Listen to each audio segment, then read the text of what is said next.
Hello BookTube, and welcome to another weekly reading vlog.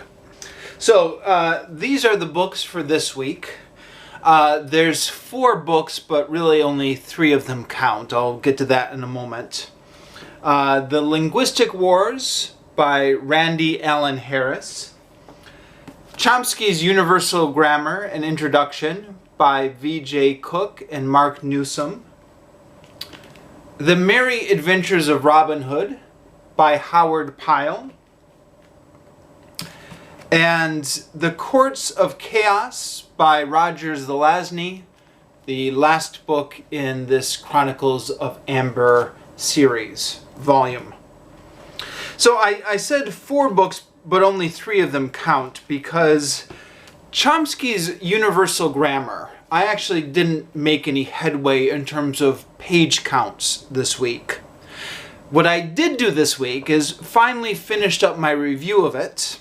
So I had finished this book some time ago, but had started rereading it during the course of writing up my written review of it. And the past few weeks when I've been talking about this book, I've been talking about my rereading of it and my thoughts upon rereading certain sections, which I had forgotten so much that a lot of the rereading actually struck me as if it had been for the first time or just about. But nonetheless, it was a reread, and I have finished up my written review of it, and I've made a video review of it.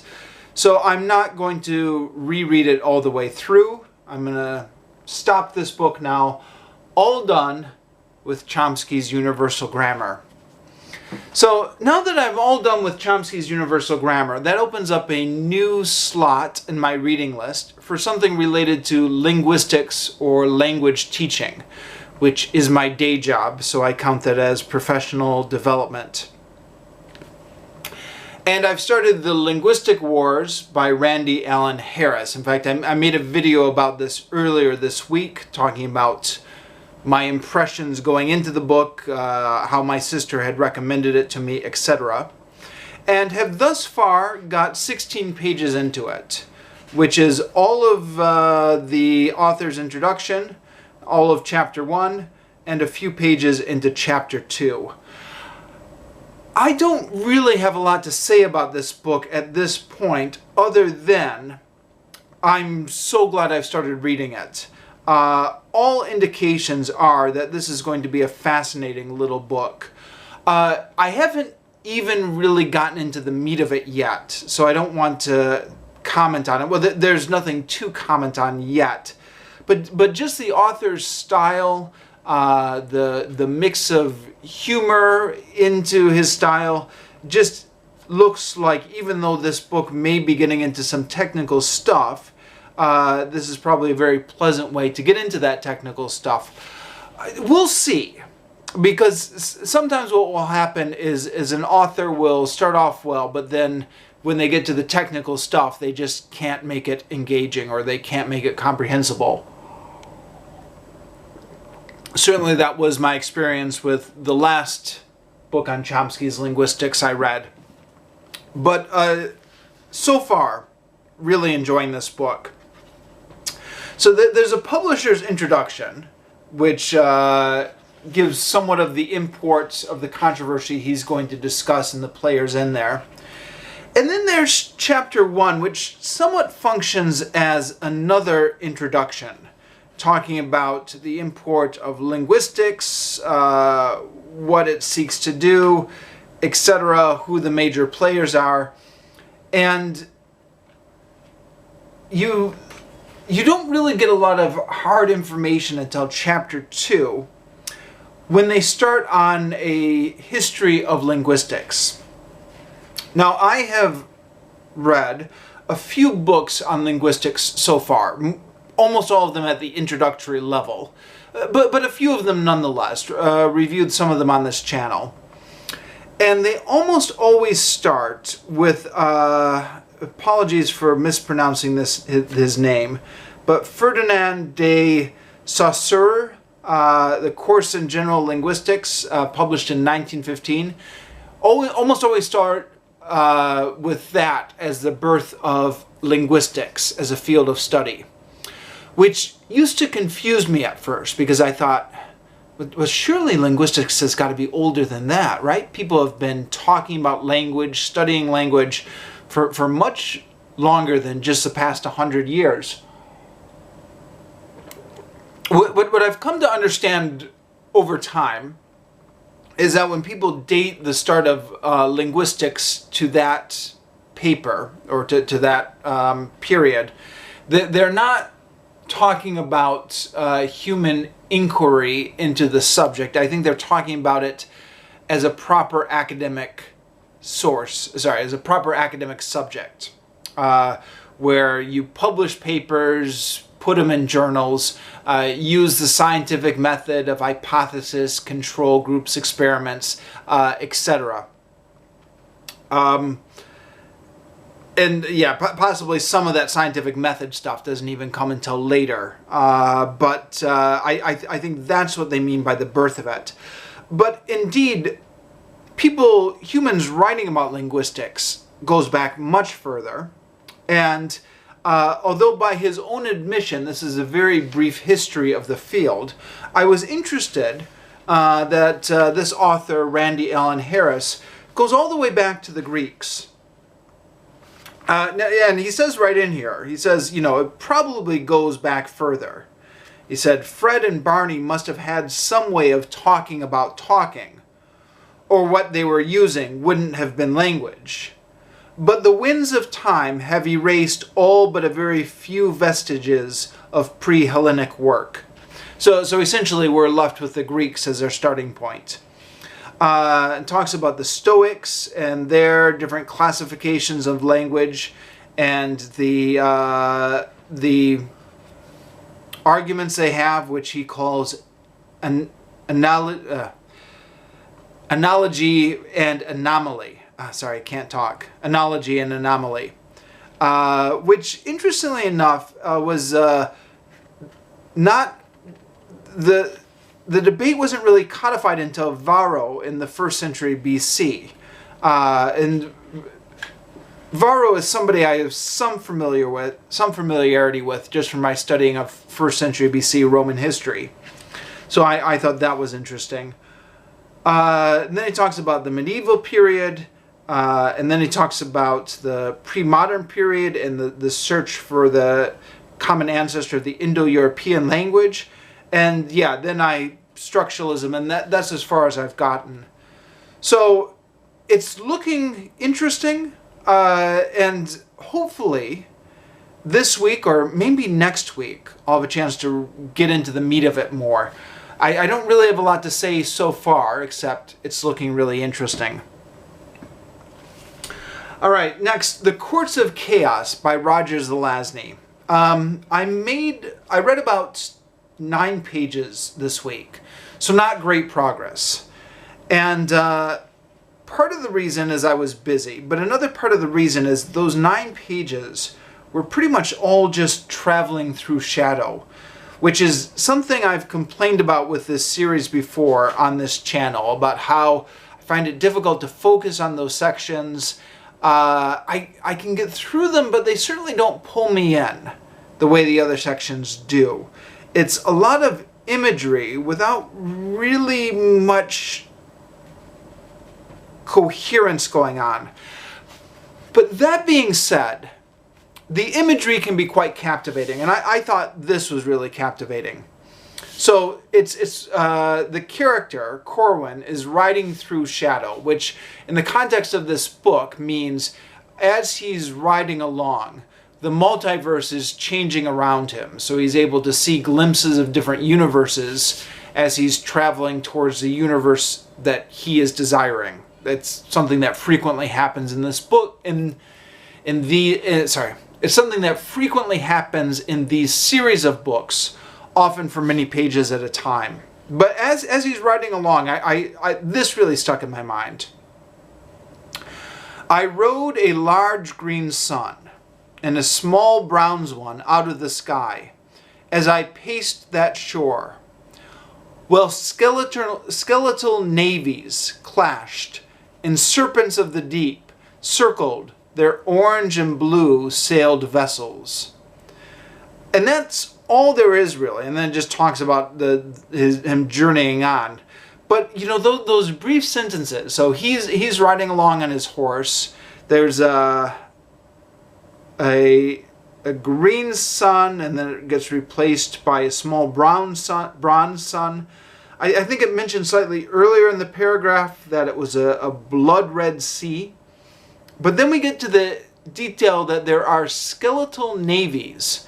So you picture these ships sailing with skeletons on it, fighting each other, with serpents of the deep circling around their ships. And then it's gone. Then he's off into another universe. But yeah, the imagery in these books are just fascinating.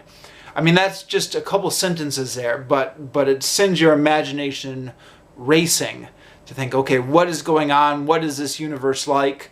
And that is admittedly the appeal of all these weird sections traveling through different shadows or different universes, even though I do find it sometimes a little bit hard to keep going because of the lack of coherence. And then I stopped just where Corwin was meeting Brand, and they were talking. And at that point, the plot was beginning to re-enter. But that's all the progress I made this week. So have to come back next week. And then next, The Merry Adventures of Robin Hood by Howard Pyle. Now, as I've mentioned before, this book is, according to Wikipedia, published in 1883, and the first book, or one of the first books, to take the ballads of Robin Hood and try to make a coherent story out of them. Now, other than what's on Wikipedia, I really don't know what is from the original ballads and what is Howard Pyle's inventions. But I am given to understand that this is one of the earliest books about Robin Hood, and thus probably closer to the authentic legends, or legends, than the Hollywood version that we know. And yet, there's a lot of stuff in here which surprises me, or wasn't what I expected with Robin Hood. So in the pages that I read, and I read this week from pages 210 to pages 276, so I guess 66 pages this week, there's two stories. One is Robin Hood and Little John putting on disguises to go out looking for adventure. Little John disguises himself as a friar. Not Friar Tuck, although Friar Tuck is in the book at this point. Friar Tuck is giving Little John some advice. But he just wants to go out and see what the life of a country friar is. And Robin Hood disguises himself as a beggar, just because he wants to go out and have adventures as a beggar. Now, one of the things that is all throughout this book is that Robin Hood and his merry men are just out for a good time in this book. They are not overly concerned with economic redistribution of wealth or social justice or the plight of the poor in Nottingham. They are not the Marxist Robin Hood. They are very much just out for a good time. So Robin Hood wants to disguise himself as a beggar just to have a good time. The other thing which is all throughout this series, though, is there's so much talking about nature. How beautiful Sherwood Forest is, how they're just lying around enjoying the trees and the smell of the leaves and the smell of the moss. There's a lot of sensory images in here talking about the smells and the sounds and the sights of the forest. But not only the forest, but also the English countryside. Because quite often Robin Hood and his merry men will leave the forest to go into the town or to the villages. And then it's talking about the pastoral, the rolling hills and the sheep grazing and all this stuff. And Robin Hood and his men are presented as being real lovers of nature. They're always drifting off for an afternoon nap in the warm English sun, listening to the birds sing and just enjoying nature. In spite of all that, they're at the same time rather violent thugs, if you want to characterize them as that. And I think you could characterize them as that based on what's in here in this book. They are always looking for a fight. They're very quick to take offense, and they get into fights at the very slightest provocation. So it strikes me as an interesting contradiction here between all this very peaceful kind of pastoral setting, talking about Robin Hood enjoying the English countryside, and then all of a sudden Robin Hood getting in this fight with somebody where he's trying to whack the guy in the head with his quarterstaff or something like that. But I've been thinking as I've been reading this book, is that really a contradiction? I mean, it seems like a contradiction to me because one element seems so innocent and peaceful, and the other element seems so violent. But is violence necessarily in contradiction with an appreciation of nature? Or can you be a violent thug and still really love nature?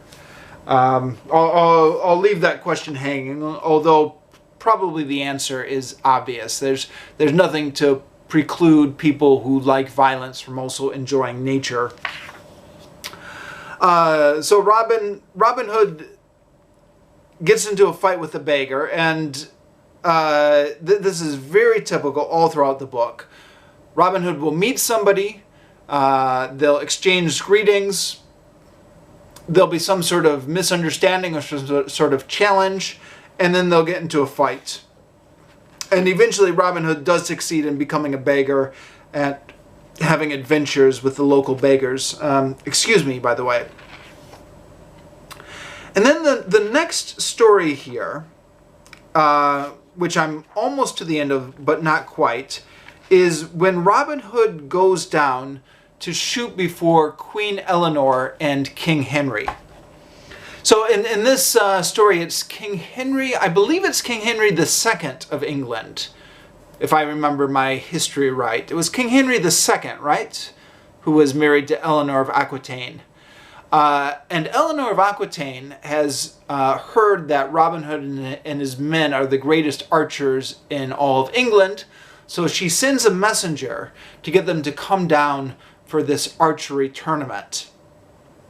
Now, again, if you're familiar with the Hollywood version of Robin Hood, or not even the Hollywood version really, just the common story that we grow up with, the story of Robin Hood usually takes place during the time of King Richard, right? And I think the most common version of the story is that King Richard goes off to fight in the Crusades, and then evil Prince John takes control of everything in King Richard's absence. And then Robin Hood is against evil Prince John. And then King Richard comes back and restores honor to the Kingdom of England.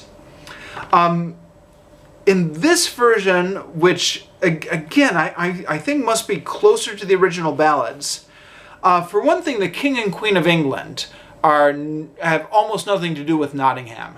I mean, this is the first time we've really even been concerned with them in the story. This is part 7, page 243 here.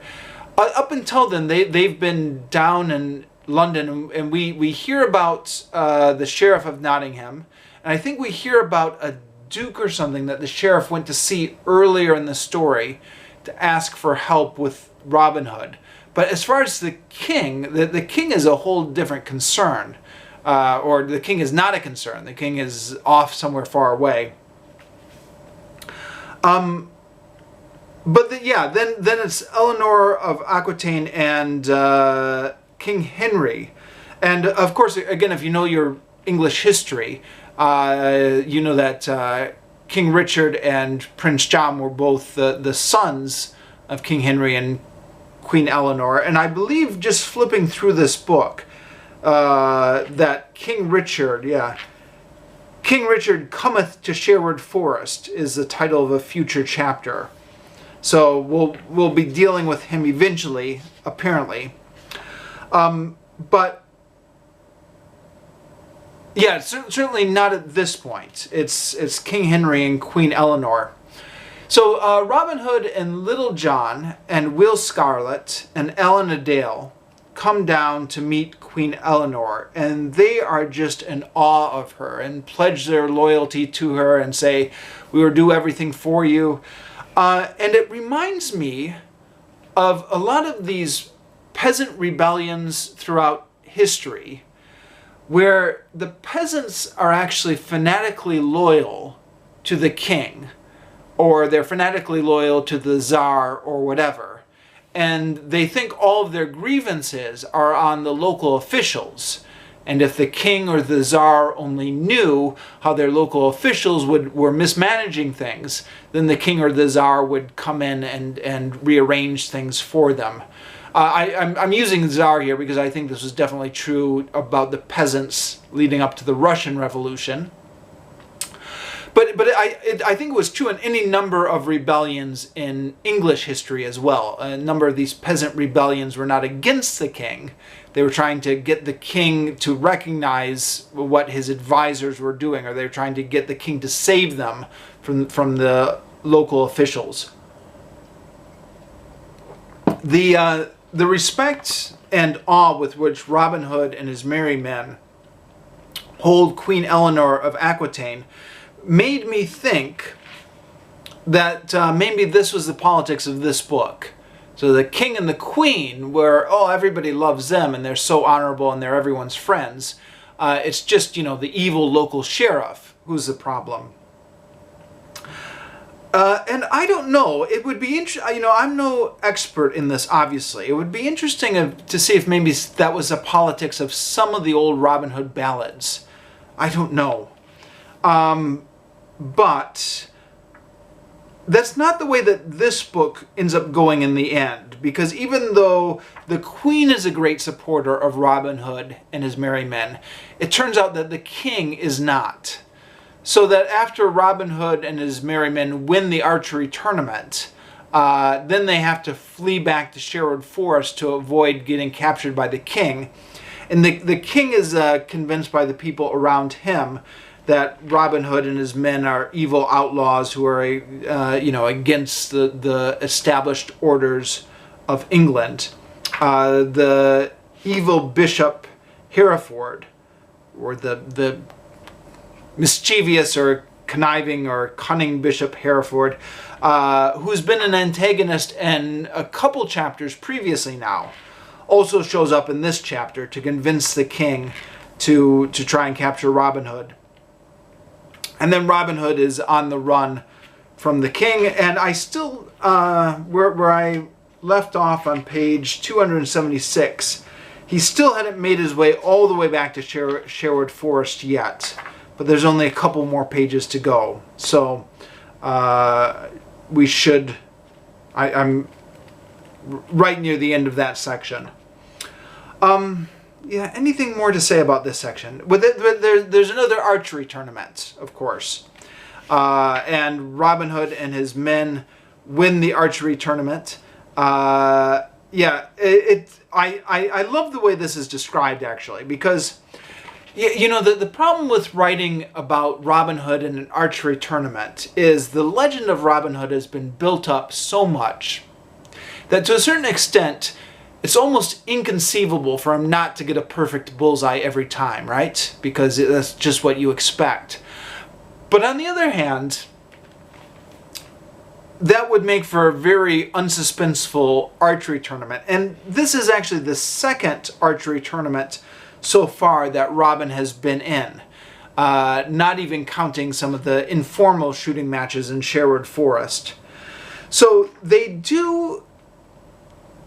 he doesn't get a perfect bullseye every time, but what they do show is where there are other archers in the king's court that are almost as skilled as Robin, or almost get as good of a score as Robin. But Robin Hood is able to shoot the bullseyes without really even stressing about it. And he's talking to the guy who shot before him, the king's man, whose name is Gilbert. And he's talking to him while he's shooting. And he's not even concerned with how he's shooting. He's just so busy talking to Gilbert. So I'll read that section here. It says, having gotten 3 shafts to his liking, merry Robin looked carefully to his bowstring ere he shot. Yeah, and it's all kind of in pseudo-Shakespearean English here, even though it was published in 1883. According to Wikipedia, this is to try and imitate the old ballads. Yea, quoth he to Gilbert, who stood nigh him to watch his shooting, thou shouldest pay us a visit at merry Sherwood. Here he drew the bowstring to his ear. In London, here he loosed his shaft. Thou canst find naught to shoot at but rooks and daws. There one can tickle the ribs of the noblest stags in England. So he shot, even whilst he talked, yet the shaft lodged not more than half an inch from the very centre. By my soul, cried Gilbert, art thou the devil in blue, to shoot in that wise? Nay, quoth Robin, laughing, not quite so ill as that, I trust. And he took up another shaft and fitted it to the string. Again he shot, and again he smote his arrow close beside the centre. A third time he loosed his bowstring and dropped his arrow, just betwixt the other 2, and into the very centre, so that the feathers of all 3 were ruffled together, seeming from a distance to be one thick shaft. So as he's busy talking to the guy and saying, you know, you really should come to Sherwood Forest, we've got a lot of good things to shoot at, he's talking to him while he's shooting like 3 perfect bullseyes. And that kind of cocky Robin Hood attitude is one, it's all throughout this book, but I think that's what really makes these scenes. But by the way, there have been a few archery tournaments in this book so far, as I mentioned, but none where Robin Hood ever shoots the arrow in half of the guy who shot before him, right? Because that's a famous part of the Robin Hood legend you always hear. They're at the archery tournament, somebody shoots a perfect bullseye, they're like, no, there's no way Robin Hood can beat that perfect bullseye, but Robin Hood shoots the previous arrow right in half. That one hasn't shown up here yet, and I'm not sure it will at this point, but you know, there's a lot that hasn't shown up here. Maid Marian, as I said in previous weeks, has not shown up in this book, and at this point it's not looking like she will. I've only got a little bit of this book left to go. Might well finish this book off this week. We'll see how it goes. It's going to be a busy week work-wise, but we'll see. And I've just got maybe a couple minutes left before my camera turns off. But the only thing left to talk about is the podcast I've been listening to. So I'm still listening to the History of Rome podcast. I'm on my 3rd time through listening to it. And I've hit the section of the podcast where he's dealing with all the famous events. And in fact, he even mentions that at the introduction to one of the episodes. He says, the reason I started this podcast is because I wanted to get at some of those more obscure events that Roman history that nobody ever talks about aside from academics and a few nerds. But he says, we are now entering that period of Roman history which is so well known to everyone. So it's just going to be one cliche after another from this point. So Caesar finishing the Gallic Wars, Caesar crossing the Rubicon, Caesar fighting Pompey, Caesar and Cleopatra, Caesar getting assassinated on the Ides of March, Antony and Octavian. All that has been happening in the podcast this week. That I've been listening to this week. The podcast itself came out years ago. And it's all events I know very well, as most of us do, and yet I've been enjoying Mike Duncan's retelling of it immensely. And I think I'll just stop there because my time's about to run out. So thank you very much, BookTube, and see you next time.